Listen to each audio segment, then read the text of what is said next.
¿Qué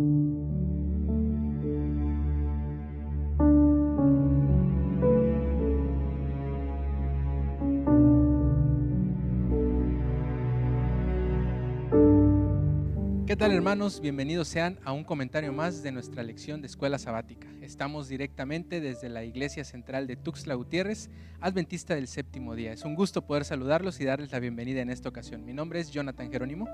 Mi nombre es Cristian Mejía y estamos contentos de estudiar y repasar la lección nuevamente con ustedes. El versículo de memoria de esta semana se encuentra en Juan 4:42 y dice así: y decían a la mujer: ya no creemos solamente por lo que has dicho, pues nosotros mismos hemos oído y sabemos que verdaderamente este es el Salvador del mundo, el Cristo. La lección de esta semana estuvimos estudiando sobre el capítulo 4 de Juan. Y en este capítulo tenemos un encuentro maravilloso que tiene el Señor Jesús con una mujer muy especial que vamos a ir repasando poco a poco sus características. Es la mujer samaritana. Este encuentro que tiene mucha tela de donde cortar y que vamos a platicar con más profundidad.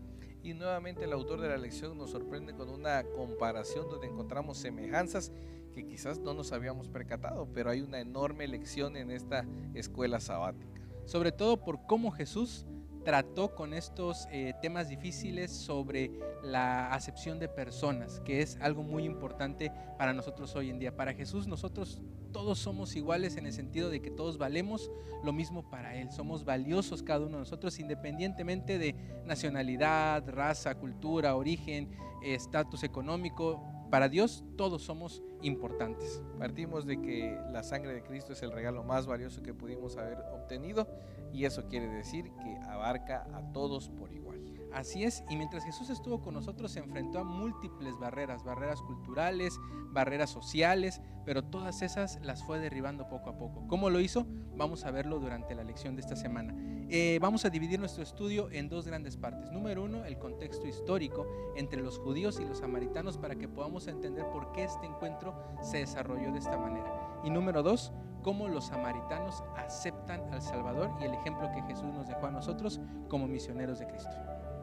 Entonces vamos a sumergirnos en el estudio de este capítulo, hermanos, y esperamos que con la guía del Espíritu Santo podamos encontrar la tremenda lección que Dios quiere para nosotros. Como contexto histórico, en cuanto a los samaritanos, tenemos los siguientes datos. En el año 926 a.C., 10 de las 12 tribus de Israel se rebelan contra Roboam y deciden fundar el reino del norte. Esto da por resultado que 2 tribus quedan relegadas. Entonces estas tribus fueron atacadas y Tiglat-Pileser III la conquista. Y a partir de ahí empieza a poner reyes o gobernantes, los cuales estaban alineados a sus intereses. Más adelante, en el año 722, Sargón III vuelve a conquistar esta área de Samaria. Esto lo que provocó fue que con tantos cambios de gobernantes, cada quien tenía un uso diferente para esta zona. Entonces algunos de ellos se empezaron a deportar a gente de otros lugares, lo cual provocó que la población se mezclara. Y entonces cuando hay una mezcla de población, hay una mezcla de creencias, de cultura, de costumbres. Entonces esto fue lo que siguió sucediendo, a tal grado que con el paso del tiempo los que ministraban a los medio judíos o los mestizos judíos que se iban, la población que iba creciendo, ya no tenían la misma formación. Eso provocó que los judíos, las otras tribus que sí conservaban el celo por todo lo que habían aprendido en la ley mosaica, los viesen con recelo, los viesen como que si eran menos, como que si su adoración no valía. Pero recordemos que parte de esto no era culpa totalmente de ellos, ¿no? Sino que habían sufrido por ese desprendimiento que tuvieron. Así es, para poder entender lo que sucedía con judíos y samaritanos, esta parte de la historia es importante porque de esta manera podemos ver la diferencia de culto, por así decirlo, que había entre ambas zonas geográficas. Por un lado estaban los judíos, que tenían pues sus tradiciones muy exactas y muy precisas, como lo hemos visto con los fariseos en muchas ocasiones. Y del otro lado estaban los samaritanos, que tenían la intención, querían hacerlo, adoraban a Dios, pero la mezcla que habían tenido durante todo ese tiempo había provocado que se perdieran tradiciones y costumbres. Incluso ellos mismos hicieron un templo, y esa era una gran disputa que tenían. Exacto, y se habían ofrecido y tenían las ganas, pero nunca los vieron con buenos ojos. Y conforme pasaba el tiempo y tenían iniciativas en otras cosas, los judíos los veían con más recelo, con más odio. Esto nos deja claro que el pueblo era muy celoso, a tal grado de ser drástico, de ser muy radical en su posición referente a los samaritanos. Así es, y en este contexto histórico entre judíos y samaritanos es donde está Jesús inmerso. Y entonces Jesús en el capítulo 4, versículos 1 al 2, nos indica que Jesús estaba dentro de esta zona geográfica y se tiene que mover de Judea, se tiene que mover de ahí y tiene que atravesar Samaria. Esta zona, bueno, este camino no era común para los judíos.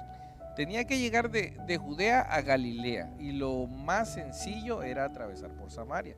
Pero lo que todos los judíos hacían era rodear por Perea para que así evitaran el contacto, todo lo que tuviera que ver con Samaria. No era el camino más corto. Viendo un mapa de esta zona geográfica, de Judea a Galilea, el punto más corto es atravesar por Samaria. Exacto. Pero para no tocar esa zona, los judíos que viajaban tenían que rodear, y era un viaje un poco más largo, que les exigía físicamente un poco más, y este era el camino que tomaban ellos. Pero Jesús atraviesa Samaria porque tenía una misión especial. Eso nos deja ver realmente la posición, lo drástico que eran contra los samaritanos, porque como decía, se implicaba más tiempo, más recursos, más dinero. Todo eso era con tal de estar lejos del pueblo samaritano. Así es. Y en este lugar, en Samaria, es donde entra Jesús junto con sus discípulos. Y entra Jesús cansado, dice el versículo número 5, que fue a una ciudad de Samaria llamada Sicar, donde estaba el pozo de Jacob. Y entonces ahí se queda a descansar Jesús por el cansancio del viaje, y sus discípulos van a comprar comida. Es en este lugar donde aparece una mujer muy especial. Dice la Biblia que era más o menos la hora sexta. Estamos hablando del mediodía. Para los que hemos estado a lo mejor en campamentos o que han trabajado en el campo, la hora en la que nadie quiere trabajar ni atravesar un espacio abierto es el mediodía. Exacto. Porque el sol está a todo lo que daba.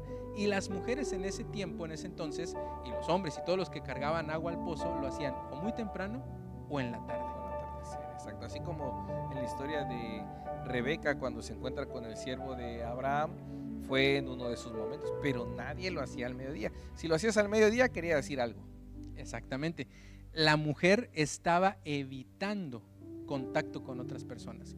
Cuando nosotros no queremos que nadie nos vea, vamos en un horario en el que nadie está en el lugar al que vamos a ir o en el que nos encontremos con menos personas. Esta mujer, queremos entender en el contexto en el que estamos analizando, que no quería encontrarse con nadie, por eso va a esta hora en específico, y en realidad no se encontró con nadie más que con Jesús. O estaba muy avergonzada o estaba muy enojada, pero había algo detrás de esa actitud y esa hora a la que ella iba. Algo le estaba incomodando que escogió esa hora para ir a tomar agua, pero la misión de Dios se estaba cumpliendo, la misión de Jesús se estaba cumpliendo en esta ocasión, y como todos creemos, nada es casualidad. Jesús sabía que iba a tener este encuentro con esta mujer, y esta situación es un encuentro muy muy bonito. Lo importante aquí, lo que debemos recalcar es que la mujer, a pesar de que haya visto a Jesús, lo identificó como un judío. Y ella no tenía la más mínima intención de hablarle a Jesús. ¿Por qué? Porque sabía que iba a ser despreciada, sabía que, o sobreentendía que el judío no le iba a dirigir la palabra ni los buenos días. Entonces no tuvo la menor intención, quizás de cruzar mirada con Jesús o una palabra o un saludo. De hecho, quien inicia el contacto es Jesús. Jesús es el que toma la iniciativa, porque como bien dices, Cristian, no, la mujer no lo iba a hacer porque sabía que era un judío, lo identificó y dijo, bueno, mejor me hago de la vista gorda, mejor no le dirijo la mirada, mejor no hablo porque pues, no vamos a llegar a ningún buen término. Entonces ella no habla y es Jesús el que toma la iniciativa. A veces los prejuicios que tenemos nosotros hacia otras personas hacen que no podamos contactarlas y sobre todo que no podamos compartirles la verdad del evangelio que hemos encontrado nosotros. ¿Qué prejuicios a veces pueden formarnos a nosotros para evitar que podamos llevar el mensaje a otras personas? Y eso nos lleva a la reflexión, porque muchas veces nos limitamos. La mesa estaba servida para que Jesús en su cansancio no le hablara a esta mujer, porque nadie se iba a extrañar, ni nadie iba a decir, maestro, ¿por qué no le hablaste? Era lo normal. Sin embargo, Jesús hizo la diferencia, y de la misma forma nosotros debemos erradicar esos prejuicios, ir por esa gente que quizás es adinerada e inaccesible para nosotros, o que quizás consideramos que es muy pecadora y que nos van a tachar o criticar si nos ven con ellos. Pero Jesús rompió ese estigma en muchas ocasiones. Así es, así que los prejuicios no nos detengan para llevar el evangelio. Dios tocará los corazones de aquellas personas que reciban el evangelio y ellos decidirán si decir sí o decir no a la invitación que se le está dando. Pero nosotros estamos llamados a no poner barreras al evangelio, a que nosotros no digamos, no voy a ir con esa persona porque o es muy pecadora o el trabajo que tiene o a lo que se dedica. Rompamos esas barreras así como lo hizo Jesús. Entonces Jesús decide hablarle a la mujer, y en el versículo 9 tenemos la respuesta de la mujer. La mujer samaritana le dijo: ¿cómo tú, siendo judío, me pides a mí de beber, que soy samaritana? Porque judíos y samaritanos no se tratan entre sí. Respondió Jesús y le dijo: si conocieras el don de Dios y quién es el que te dice dame de beber, tú le pedirías y él te daría agua viva. Y aquí tenemos dos bloqueos. Uno es que era samaritana y el otro es que era mujer. Dada la cultura, también era muy complicado que Jesús abordara directamente a esta mujer. Así es, si recordamos el contexto, número uno, su nacionalidad o su origen era samaritano, no se llevaban con los judíos, y aparte de eso, el ser mujer era mal visto, no mal visto, sino tenía una jerarquía muy baja en el orden social de ese entonces. Entonces la mujer le dice: ¿cómo me hablas tú a mí, siendo que yo soy samaritana y mujer? Y entonces Jesús le contesta: si supieras quién te habla, entonces entenderías grandes cosas. Y aquí es donde el autor de la lección nos introduce con otro personaje, que es Nicodemo. Al igual que Nicodemo, la mujer trataba de entender o de interpretar las palabras de Jesús de manera literal. Es decir, ¿por qué me pides de beber? Y Jesús le dijo: bueno, yo te puedo dar agua de la que no vas a tener sed nunca. Entonces le dijo: bueno, ¿qué agua es esa? ¿Cómo vas a sacar agua del pozo si ni siquiera tienes una cubeta? La mujer interpretaba estas palabras de manera literal, así como Nicodemo de alguna manera también interpretó las palabras de volver a nacer de manera literal. Le dijo: ¿cómo yo voy a nacer del vientre de mi madre siendo yo ya un hombre viejo? Y encontramos diferentes similitudes en estos dos personajes. Número uno, Nicodemo se oculta en la noche para no ser visto. Y la mujer a mediodía. Uno se oculta en la noche y otro en el día, pero los dos se estaban ocultando del encuentro con los demás, ya sea porque no querían que los vieran, porque tenían algún prejuicio. No querían extra. ser señalados. No querían ser vistos, porque a lo mejor Nicodemo verse con Jesús era algo prohibido, y en el caso de la mujer samaritana quería evitar el contacto con otras personas por el pasado que tenía, que ya conocemos porque hemos leído la historia. Número 2, interpreta el mensaje de Jesús de manera literal. Nicodemo interpreta el volver a nacer como algo literal, y la mujer interpreta sacar o tomar el agua de manera literal, siendo que Jesús no tenía una cubeta como tal. Y aquí me llama la atención cómo a veces como seres humanos podemos estar prejuiciados o cegados de tal manera que el Señor nos habla, el Señor se manifiesta en nuestra vida y no entendemos. A veces que tenemos que pasar por una serie de cosas para que podamos identificar que el Señor nos habla. Así es. Y el último punto de similitud entre Nicodemo y la samaritana es que Jesús le señala a Nicodemo la verdad espiritual que le quería mostrar, y a la mujer samaritana la llevó a tener el deseo de conocer más. Y lo que me llama la atención de Jesús y este encuentro tan peculiar que tiene es cómo responde a cada una de las cosas. La mujer le dice: bueno, dame de esa agua que tú me estás ofreciendo porque quiero esa agua de la que no voy a tener sed. Y Jesús le contesta, le dice: ¿la quieres? Trae a tu marido. Interesante la respuesta que tiene Jesús. Jesús ya sabía que esa mujer no tiene marido, sabía que la mujer de alguna manera tenía un pasado que no era el más decoroso, por así decirlo. Y entonces Jesús le dice: ¿quieres esa agua? Trae a tu marido. Y la mujer le contesta: no tengo marido. Por ahí entonces vemos cómo el Señor sabe por dónde llegarnos, conoce dónde flaqueamos y nos trata con amor, porque no le ofreció un regaño, no le ofreció un castigo, sino le ofreció amor, le ofreció llenar ese vacío de su vida. Y la mujer identificó entonces por dónde iba la lección. Así es, le dice: no tengo marido, y Jesús le dice: bien has dicho, porque ya has estado casada anteriormente en varias ocasiones y la persona con la que estás no es tu marido. Entonces aquí Jesús trataba de señalar de alguna manera el pasado pecaminoso que tenía la mujer, no para juzgarla o condenarla, no, sino para confrontarla con ese pecado. Muchas veces vemos o nos imaginamos a Dios o a Jesús de una manera muy amorosa, y es verdad, pero al mismo tiempo también son justos. Dios es justo y tiene que confrontarnos con nuestro pecado para que veamos las cosas que estamos haciendo bien, las cosas que estamos haciendo mal, y también para que rectifiquemos el camino. ¿Cómo nosotros reaccionamos cuando Dios nos confronta con nuestro pecado? Podemos reaccionar de diferentes maneras. Sí, y desgraciadamente muy a menudo como seres humanos a quien más engañamos es a nosotros mismos. Y el Señor, con su palabra, con su amor, con las personas, los medios que usa, trata de decirnos, de señalarnos: mira, hacia ahí no es, hacia ahí no. Pero nosotros nos cegamos y somos necios. Pero esta mujer entendió hacia dónde iba Jesús, y de esa forma es que pudo ser un gran testimonio, como vamos a estudiar más adelante. Así es. La pregunta es: ¿evadimos la situación cuando Dios confronta nuestros pecados? ¿O quizá se los entregamos a Él para que nos limpie? Si tenemos este encuentro con Jesús, indudablemente vamos a ver la inmundicia pecaminosa en la que estamos. Tenemos que prepararnos para ese momento y humildemente decir: Señor, yo soy un pecador, de todos el peor, quiero que me limpies, en vez de evadir la situación. Ojalá que con este estudio y este ejemplo, este testimonio, nosotros podamos tomar esa actitud de darle al Señor, de abrir nuestro corazón, ser honestos con Él y también con nosotros, que aceptemos todas las debilidades que tenemos y que solamente Jesús con esa agua nos va a saciar y va a llenar nuestra vida de felicidad. Y en la siguiente parte de nuestra lección vamos a hablar de cómo esta mujer samaritana descubre al Salvador. Y vemos que la plática continúa. La primera reacción de la mujer es evadir el tema, es irse por la tangente, por así decirlo. Y una de las cosas que hace es cuestionar a Jesús, o sea, llevar a Jesús a un tema teológico. Vuelve la discusión entre judíos y samaritanos y les dice: ¿dónde es correcto adorar? Ustedes dicen que de dónde son y nosotros decimos que en nuestro templo.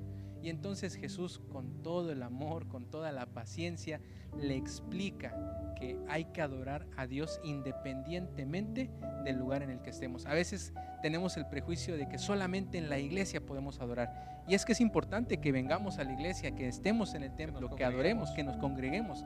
Pero no solamente es ese lugar el único en el que podemos adorar a Dios. Sí, claro, nuestro contacto con el Señor puede ser en cualquier momento, y lo más recomendable es que sea un contacto, una relación personal, íntima, en lo privado, donde desbordemos nuestro corazón a Jesús, donde platiquemos con Él. Pero me llama la atención el amor con el que el Señor Jesús vuelve a quitar de la plática esa discriminación, ese hacer menos, porque no le dio ni la razón a los judíos, ni tampoco se la dio a los samaritanos. Y le dijo, la respuesta fue: mujer, va a llegar el día en que no importa dónde adores, lo importante es adorar. Y lo sabemos nosotros como adventistas, como pueblo escogido. Y avanzando en la plática teológica también, lo que me gusta o me llama más la atención es que Jesús se declara. Así es. Jesús se declara a la mujer, y como platicábamos, es la única ocasión en que lo hace de esta forma. Así es. Si recordamos el trimestre anterior, vamos a recordar que en Marcos, por ejemplo, en ningún momento Jesús se presenta como el Mesías. De hecho, hasta cierto punto, en muchos de sus milagros, detiene a las personas de que no declaren. No digas, vete en silencio, tú y tu familia, o tú y en tu intimidad, agradece, pero no le digas a nadie más quién hizo esto ni que yo soy el Mesías. Es hasta el momento de su juicio en el que él declara que es el Mesías. Pero ella, esta mujer, es la única que escucha de los propios labios de Jesús declararse como el Mesías. Y entendiendo el contexto y la situación social, vemos que no fue una casualidad. El Señor Jesús dio un impacto positivo en la vida de esa mujer, porque sabía que esa mujer iba a desencadenar en más bendición para otras personas. Así es. Y precisamente vamos a pasar a la última parte de nuestra lección, que es la que también nos deja una lección práctica para cada uno de nosotros: proclamando al Salvador. Cuando esta mujer se encuentra con Jesús, Jesús le dice todo lo que había en su pasado, que quién más iba a saber su pasado. Hoy en día, por ejemplo, es fácil investigar una persona a través de redes sociales quizá, o de tantos métodos que pueden existir, pero en ese entonces era muy difícil que Jesús hubiera sabido todo el pasado de la mujer. Entonces ella entiende que él era alguien especial y diferente. Claro, sí, sí. Jesús se presenta, entonces le dice: no soy ni profeta, soy el Mesías. Y entonces esta mujer descubre al Salvador, descubre al Mesías en Jesús, y lo interesante es que lo proclama. Pero llegan los discípulos en esta plática, llegan los discípulos e interrumpen esta plática. Yo creo que los discípulos se han de haber sorprendido a tal grado de la escena. O sea, ves a Jesús hablando con una mujer en Samaria, cuando una mujer está sacando agua del pozo a mediodía, y eso daba mucho que pensar. Sin embargo, no entendieron o no visualizaron lo que realmente estaba pasando, porque llegan y le ofrecen comida al Señor, ¿no? Siempre ellos fijándose en lo literal, en lo físico, terrenal. Exacto. Entonces el Señor le dice: sí, necesito comida, pero no es esta la que ustedes dicen. Y lo que ellos dicen: ah, bueno, pues ya comió el maestro. Alguien vino y le dio de comer. Sí, ellos, hasta cierto punto, vemos la humanidad de sus discípulos. Y ellos al principio se sorprenden de ver a Jesús haciendo esta acción con una samaritana, pero ninguno dice nada, porque estaban bajo la autoridad de Jesús. Exacto. Y dice: bueno, esto es raro, esto es diferente, pero bueno, Jesús sabrá por qué. Cuando le ofrecen comida, entonces asumen que él ya comió, pero Jesús les dice: hay comida más importante, hay actividades más importantes que tengo que hacer antes que comer. Ahí vemos el amor y la importancia que Jesús le da a salvar el alma de un pecador, a volverla a ese cordero al rebaño. Así que no debemos caer en el error de los judíos, judaizarnos como adventistas, que tenemos la verdad y que nadie más la merece. No, porque el Señor Jesús vino justo a derribar esas barreras, y cualquiera que entienda y que tenga una relación personal con Jesús, un encuentro íntimo, tiene todas las posibilidades y los privilegios de estar a su lado. Y es que cuando encontramos una verdad tan maravillosa como el amor de Cristo, no nos lo podemos quedar, tenemos que compartirlo. Empezamos automáticamente con nuestra vida a dar testimonio a otras personas de lo que Él ya hizo en nuestra vida. Y eso es a lo que estamos llamados a hacer. De hecho, Jesús le dice a sus discípulos que ellos iban a cosechar lo que otros habían sembrado. Entonces les está indicando también: aprovecha esta oportunidad para enseñarle a sus discípulos cuál era la misión que tenían que hacer, y que tenían que ir a esos lugares que a lo mejor no eran los más propicios o populares a predicar el evangelio, porque ninguno de los discípulos habría pensado, yo creo: vamos a Samaria a predicar. A ellos yo creo que pensaban nada más en su área, en Judea o en Galilea o en los lugares de donde ellos provenían. Ni en los gentiles pensaban en ese momento. Exactamente. Eso también nos da a entender a nosotros de que no nos preocupemos quizás porque ahorita no vemos el fruto de nuestra siembra. Quizás nuestros hijos o generaciones más adelante van a poder cosechar, pero nosotros debemos trabajar. Así es. Y en este caso, la mujer samaritana entonces sale de este lugar y entonces lleva a Jesús ante los samaritanos y empieza a darles testimonio: encontré al Mesías, este es el Mesías, porque sabe quién soy yo, me dijo todo esto, y le empieza a dar testimonio. La vida de una persona, el testimonio de una persona es un mensaje bien importante para otras personas, porque con nuestra vida demostramos que pertenecemos a un pueblo diferente y que tenemos a un Dios que está detrás de nosotros para sostenernos en todo momento. Así que, querido hermano, querida hermana, si Dios transformó tu vida, no te calles, cuéntalo, y que tu testimonio alcance a más personas, así como el de la mujer que salió corriendo a proclamar a Jesús con sus vecinos, con sus paisanos, con todos ellos, a tal grado que dijeron: ¿sabes qué, maestro? Sabemos que tú eres el Mesías. Ya nos dijo esta mujer lo que hiciste y queremos que te quedes 2 días más. Entonces ese viaje, aparentemente para cortar el camino, se convirtió en un viaje ministerial. Misionero totalmente. Y es aquí donde vemos la maravilla de Jesús en la vida de las personas. Las personas que habían escuchado a la mujer le dijeron: Señor Jesús, ya habíamos creído por lo que nos dijo la mujer, pero ahora creemos más por lo que tú has hecho con nosotros, por el tiempo que has pasado con nosotros y lo que nos has predicado.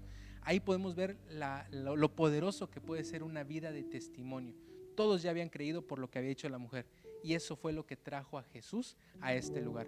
La mujer sembró y Jesús cosechó. A lo mejor no nos toca a nosotros ver el resultado de lo que hemos predicado. A lo mejor llevamos un libro, a lo mejor compartimos una revista con alguna persona o compartimos de palabra el amor de Dios con otras personas y no nos toque ver la transformación de ellos, pero estemos seguros de que la semilla se sembró y aunque no nos toque a nosotros cosecharla, vendrá alguien más y todo será para la gloria de Dios. Otra invitación es, así como los samaritanos, hagamos que valga la pena el tiempo que pasamos con Jesús. Ese tiempo es valioso y debemos atesorarlo como tal. Es la única forma en la que nuestra vida puede ser transformada. Y si ellos, que no tenían ningún contacto previo con Jesús, lograron identificarlo, ¿qué demás nosotros que creemos, que lo esperamos, que tenemos la Biblia? Exacto. Entonces, hermanos, apremiemos el tiempo de estudio, de relación personal con el Señor. Así es. Y para culminar con nuestro comentario de esta semana, me gustaría leer una cita del Espíritu de Profecía. El Ministerio de Curación en las páginas 15 y 16 dice: Cristo no admitía distinción alguna de nacionalidad, jerarquía social ni credo. Cristo vino para derribar toda valla divisoria.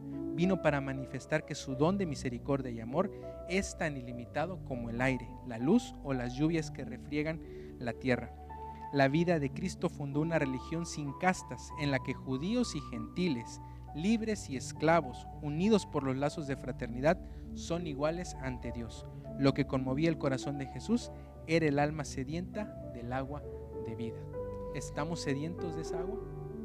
Yo creo que el mejor ejemplo es el de Jesús en todo. Y Él nos vino a enseñar que todos somos iguales delante de su presencia. Todos tenemos el mismo derecho a la salvación y a disfrutar de sus bendiciones. Johnny, pues ha sido un repaso, un comentario más, te agradezco.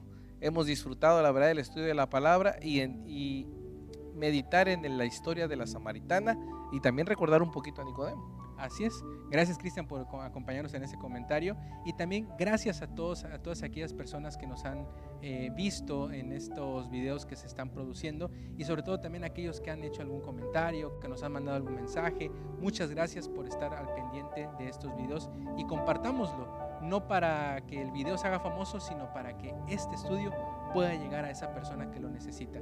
Y si alguno de ustedes necesita algún versículo de ánimo, algún motivo de oración, háganoslo saber en los comentarios y les aseguro que nuestra iglesia estará orando por ustedes.